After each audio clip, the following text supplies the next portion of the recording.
નમસ્કાર ખેડૂત મિત્રો, આજે આપણે આવેલા છીએ આ એક ધાણાના પ્લોટની વિઝિટમાં. તમે જોઈ શકો છો કે આમાં ધાણાનું વાવેતર કરેલું ભારે વરસાદને કારણે સંપૂર્ણ પાક નિષ્ફળ ગયો છે. તમે જોઈ શકો બધો જ પાક હાવ નિષ્ફળ ગયો છે. અને આમાં આજે ગૃહિણીઓને મફતમાં ધાણા જોઈએ છે. આમાં કેમ મફતમાં પૂણી કોઈ ધાણા દે?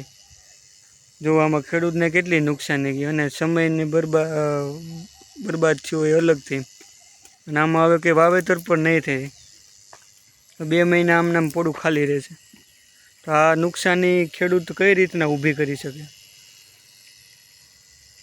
ને આમ કહેતા હોય છે કે શાકભાજી સસ્તું, જે શાકભાજી કઈ રીતના સસ્તું થઈ શકે તમે જ જણાવો.